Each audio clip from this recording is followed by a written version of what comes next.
Bienvenue dans cette série 8 moments de ma vie qui ont façonné qui je suis aujourd'hui. Mon rapport aux vêtements, à la mode, à mon corps, à ma confiance et au regard des autres. J'avais envie de commencer par cette série parce qu'en fait, en tant qu'adulte, j'ai enfin compris quelque chose. Notre manière de nous habiller, de nous sentir belle, légitime, à l'aise, mal à l'aise, en fait, ça commence pas à 25-30 ans, ça commence dès l'enfance. Que ce soit dans les remarques, dans les moqueries, les codes sociaux, les groupes, les petites blessures du quotidien et toutes ces expériences qui finissent par façonner l'adulte qu'on devient. Alors dans cette série, c'est mon histoire avec les vêtements. Je vous raconte ce que j'ai vécu, ce que je me disais à l'époque, les mécanismes psychosociaux qui se jouaient sans même que je m'en rende compte, et surtout comment j'ai réussi à m'en sortir, à transformer ça et les leçons que j'en ai tirées aujourd'hui. Mon objectif, il est simple avec cette série, vous montrer que rien n'est figé. Que tout ce qu'on a vécu peut se comprendre, se dépasser, se transformer et que notre rapport aux vêtements et à nous-mêmes finalement peut devenir un espace de liberté. Et alors c'est aussi ma manière d'ouvrir la voie pour parler d'identité, d'image de soi, d'amour de soi, de confiance en soi, de rapport au corps et de toutes ces petites graines que l'on sème pour devenir la femme qu'on a toujours voulu être. Aujourd'hui, on se repositionne en 2014. 2014, ça fait 3 ans que je travaille en tant que responsable marketing aux Galeries Lafayette. Je commence à affirmer un peu plus mon style vestimentaire, à sortir un petit peu des codes, tranquillement, hein. Si tu sais pas trop de quoi je parle, c'était dans l'épisode précédent où je te parlais de ma phase très tendance, très in, très de il faut que je sois habillée comme ça pour être validée par les autres, pour blablabla. Ici, il y a vraiment une transformation. Donc, il y a 2 choses qui se passent à ce moment-là. Première chose, je commence à assumer un peu plus mon style et je commence à me dire j'aimerais bien me lancer, j'aimerais bien créer un truc, mais j'ose pas, mais j'ai peur, etc. Là. Et d'un autre côté, ça va pas du tout au travail. Je change de directeur, je subis du harcèlement.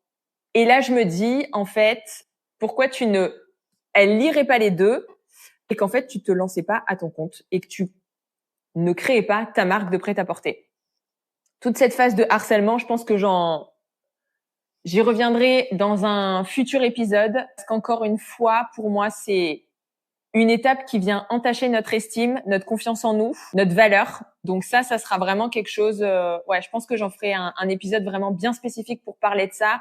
Comment je m'en suis sortie, mais comment ça m'a impacté pendant vraiment de nombreuses années. On revient à nos moutons. Je décide donc de me lancer, de créer ma marque de prêt-à-porter. Parce qu'à l'époque, j'ai un style donc qui continue. On est toujours dans un style chic, élégant.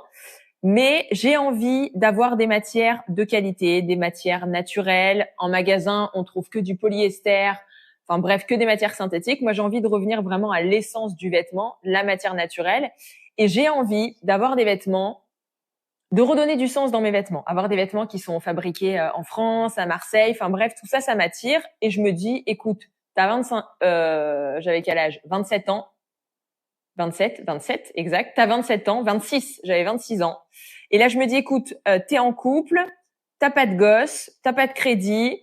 Mon copain était OK pour gérer la partie finance le temps que je me lance et je me dis, let's go. Et là, je trouve que c'est une aventure qui est incroyable de se lancer dans l'entrepreneuriat, qui est extrêmement compliqué de se lancer dans la mode parce qu'en fait, j'avais pas conscience. Et j'en ai eu conscience après, qu'en fait, en lançant ma propre marque de vêtements et donc en imposant mon style, ma façon de voir les vêtements, j'allais me confronter aux critiques des autres qui allaient qui t'en mettent un coup au moral, hein. Heureusement que c'était pas tout le monde, mais ça te met quand même un bon shoot dans la tête, un bon petit tacle de t'es qui toi? Et donc, en fait, je me lance, je découvre un monde que je ne connais pas du tout. Moi, j'ai fait une école de commerce, j'étais dans le marketing. Donc là, créer un produit de A à Z, je n'ai aucune idée. Même si j'ai toujours aimé la mode, j'avais aucune idée de d'où ça vient les tendances, pourquoi c'est le bordeaux qui est à la mode, un patron, un patronage, le tissu, comment tu construis un vêtement. Enfin, franchement, je n'en avais aucune idée. Et donc là, j'apprends tout. Je fais des rencontres de personnes, de couturières à Marseille, de stylistes, etc., qui m'expliquent un petit peu tout le fonctionnement.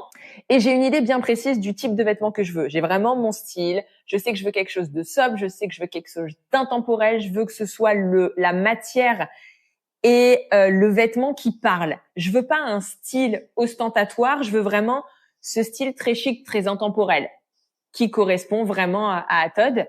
Et donc, je me focalise en premier lieu sur les matières. Pour moi, c'est essentiel, je veux des matières de ouf. Et donc, je monte à Paris au salon Première Vision, qui est en fait le salon mondial du tissu où il y a les fabricants, tous les fabricants de tissus, les fabricants de boutons, d'étiquettes. Bref, c'est genre 4-5 halls juste à côté de Paris. Et encore une fois, là, je pense que c'est quand même assez marrant.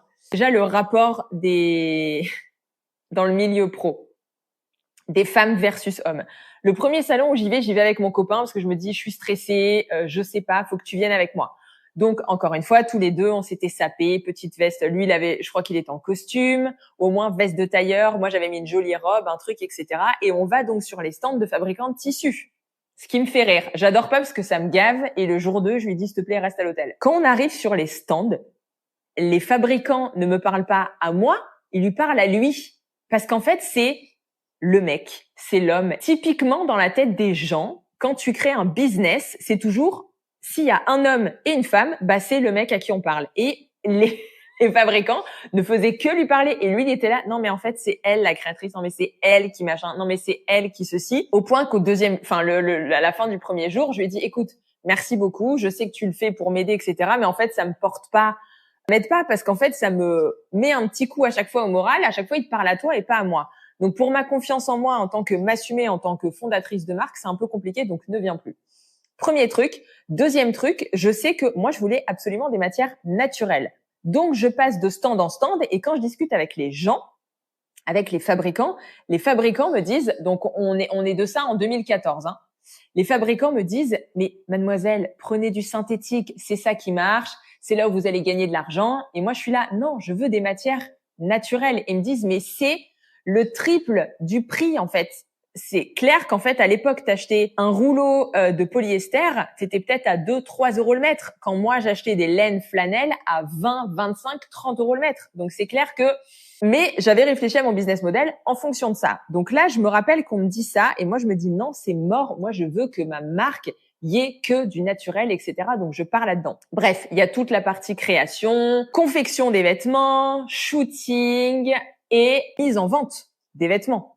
Pour mettre en vente, j'avais créé mon site internet et puis pour me faire un petit peu la main, je fais des salons de créateurs, des événements, etc.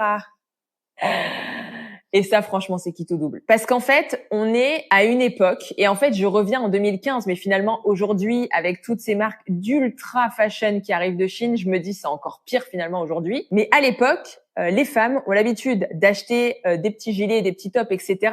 à 20-30 balles chez Zara. Donc, quand moi, j'arrive avec mes tops à 150-200 euros, dans des matières de ouf, fabriquées en France, à la commande, etc., en fait, je me prends des critiques de ouf. Mais pourquoi c'est tant? Pourquoi c'est ceci? Pourquoi c'est cela? Et là, concrètement, les salons, c'est ultra chaud parce que tu es en front avec le client. Donc, toi, tu viens de lancer ta marque. T'as pas ultra confiance en toi. Tu vends des vêtements. Déjà, faut que tu assumes le prix auquel tu les vends. Même si tu sais que ça les vaut, vendre une fringue à 200 balles, c'est un vêtement à 200 euros. C'est quelque chose que moi, je n'avais jamais acheté avant. Donc, je vendais un truc que j'avais jamais acheté moi. Et en fait, c'est dur parce que tu te confrontes au regard de l'autre. J'aime pas. Les gens y touchent. En fait, les gens, et là, tu vois vraiment le comportement des personnes. Je me rappelle des personnes qui arrivaient j'avais peut-être 2 portants à chaque fois sur les salons. Ils arrivent, en fait, ils ne regardent même pas le vêtement, ils touchent même pas le vêtement, ils sortent l'étiquette, ils regardent le prix, ils la rangent. Et ça, mais quand t'es là et c'est chaud, en fait. Parce que tu te dis, OK, les gens ont le radar uniquement prix. Ils ont même pas le truc de se dire, OK, je vais regarder, etc.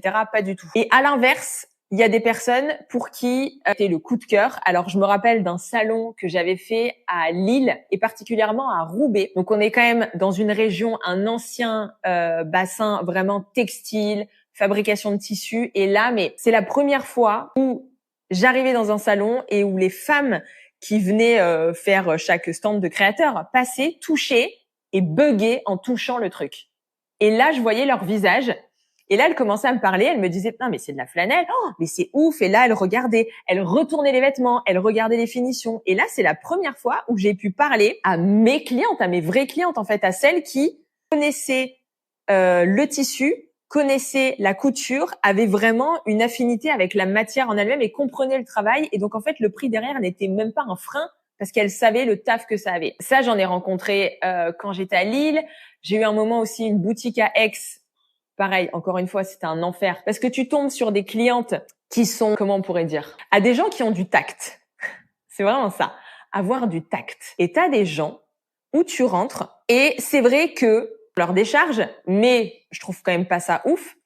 Quand tu rentres dans un magasin, tu t'attends pas à tomber sur la créatrice. Normalement, tu tombes sur la vendeuse ou la responsable de la boutique. Là, moi, elles étaient en front avec moi. Donc, tu tombes sur la créatrice et les gens se permettaient de faire des remarques où franchement, c'est chaud, quoi. C'est chaud. Il y a des fois où j'ai pleuré. Il y a des fois où je me suis dit, mais c'est pas possible, mais j'en ai marre et j'arriverai pas. Et il y a des fois où, au contraire, t'as des personnes qui rentrent dans ton magasin et je pense à Julia, qui était une cliente allemande qui m'avait acheté des vêtements. Ça à Catherine, une cliente à moi qui était, Catherine, si je dis pas de bêtises, Metz ou Nancy. À des clientes que j'avais aussi d'Aix-en-Provence, où en fait, c'était des personnes qui n'étaient pas portées sur la marque. Et donc ça, je pense que c'est ultra important quand on se lance dans le vêtement, dans le prêt-à-porter, c'est se dire, il faut toucher des gens pour qui le vêtement, la marque, enfin pas le vêtement, la marque n'est pas importante. Elle le sera après parce qu'il y a une association, mais à la base, la marque n'est pas importante, c'est le produit et le vêtement. Et moi, j'essayais de trouver un petit peu ces doubles de gens-là. Mais concrètement, c'était la galère. C'était la galère, c'était chaud.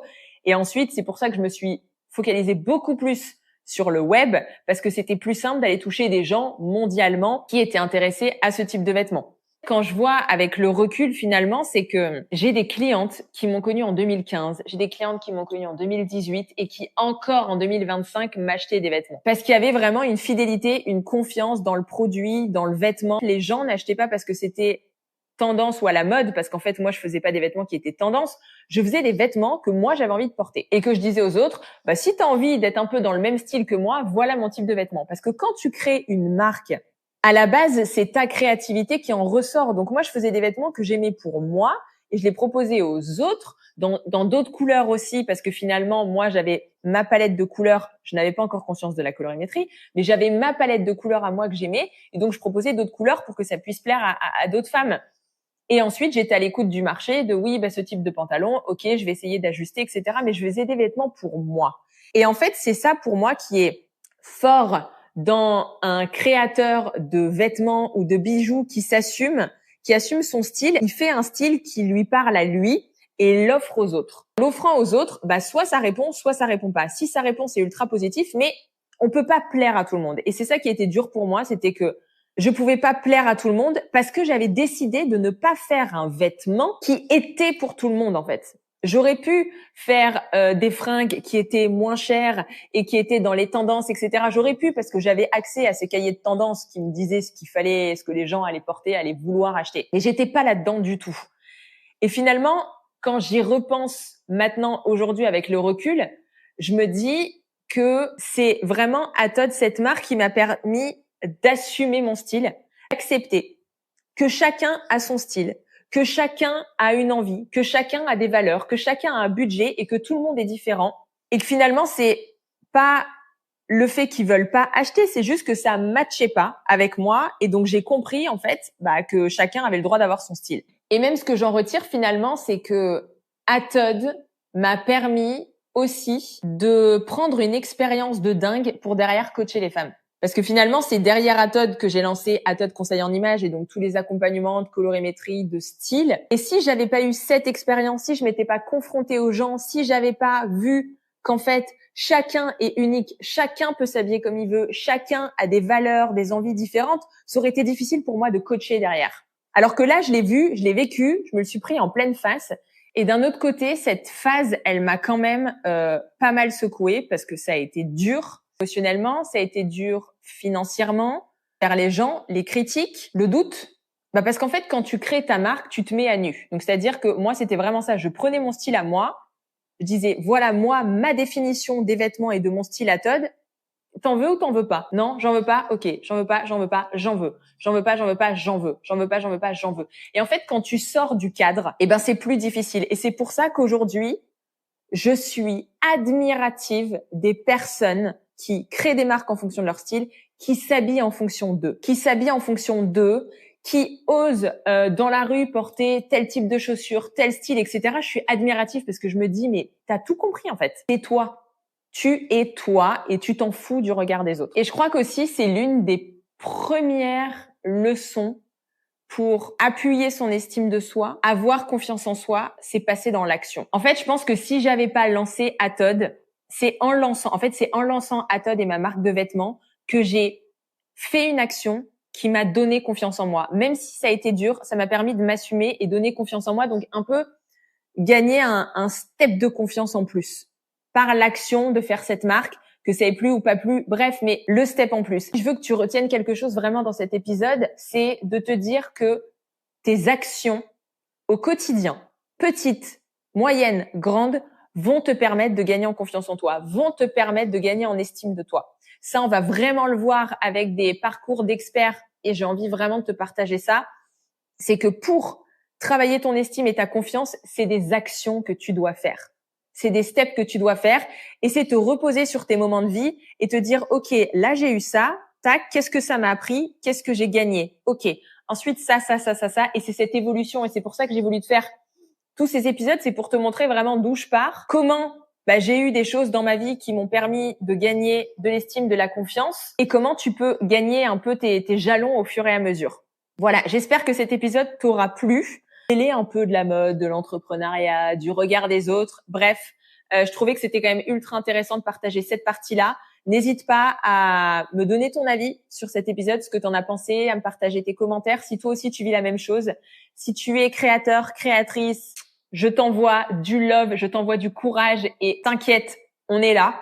Je te dis à bientôt dans le prochain épisode où dans ce prochain épisode, on va parler de quelque chose qui m'a aussi pas mal chamboulé, c'est la valeur de l'éthique. Je me suis complètement enfermée dans l'éthique, l'éco-responsable et je voulais te montrer comment ça m'a pas vraiment aidé à assumer vraiment qui j'étais. On se retrouve dans le prochain épisode. Ciao.